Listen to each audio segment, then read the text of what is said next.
Hello, the purpose of this video is to demonstrate the two different types of quick drains used on Cummins diesel engine radiators in Dodge Ram trucks, older models specifically.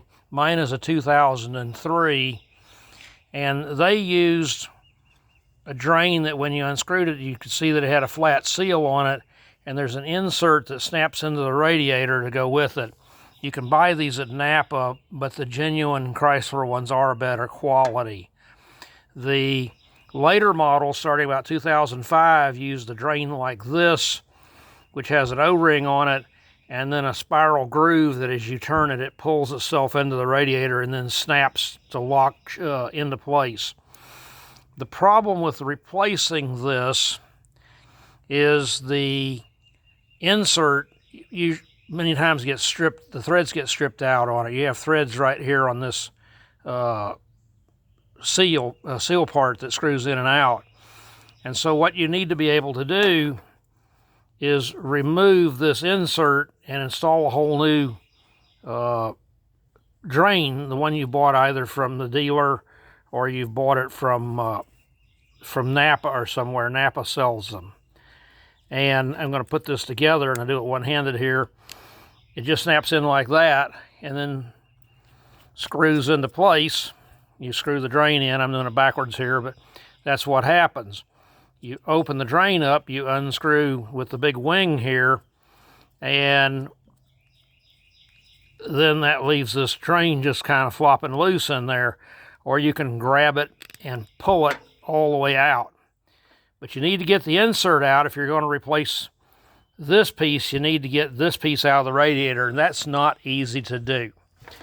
And so I'm in the process of replacing the radiator on my 2003 model because the fan shroud rubbed into it right there and caused a leak. So I'm putting in a new radiator.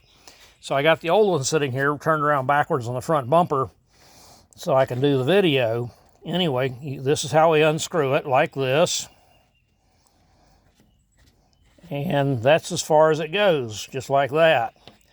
And then the water would pour out the spout on the bottom.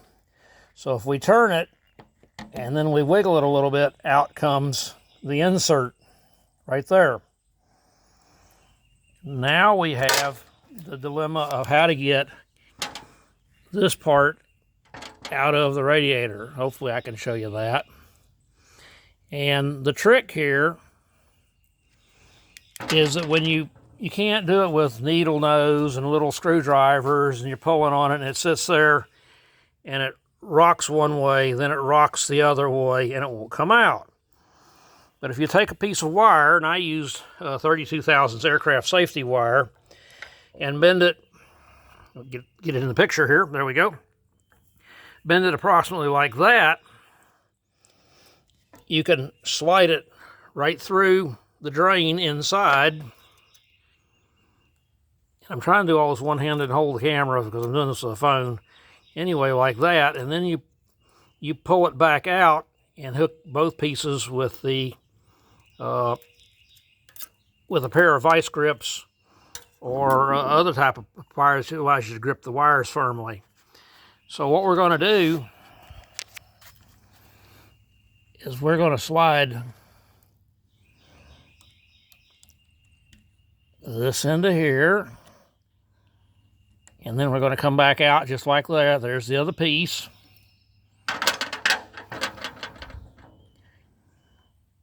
Oops. Got to keep the camera in view while in place while I'm doing this. This is not going to be my best video, but, well, here we go. Get a bite on the wire.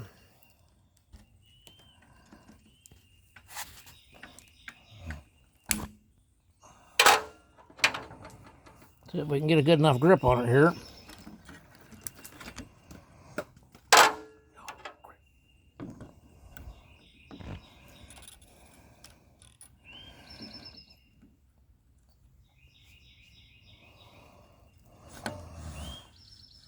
I may have to edit this. I don't know. Anyway, now I've pulled on the wire and pulled it through. And I'm going to hook some vice grips on it to hold the wire, allow me to pull on it with steady pressure.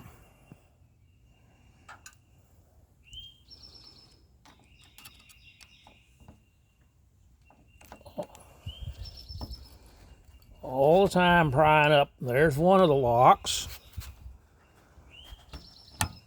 And there's the other one, see, and it skips back and forth there. If you maintain enough pressure, poop, there it goes, came right out.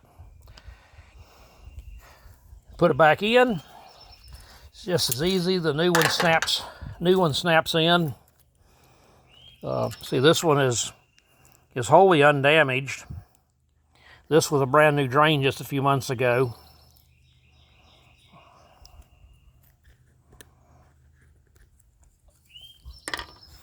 I don't have any film editing software, so I don't know what this is going to turn out like.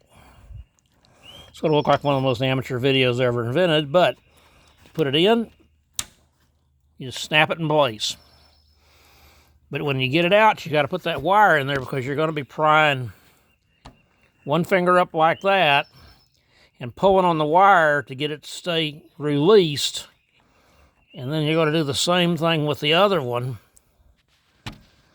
You're going to pry it like that. And you cannot get them both at the same time without using something like the wire. You just chew it up, and it comes out looking like this one right here. If I can get it focused, it comes out looking all chewed up because I tried every kind of plier and forceps and everything imaginable before I used the wire on it. And I hope this helps you with pulling the drain out. See if I can do a better video someday. Thank you.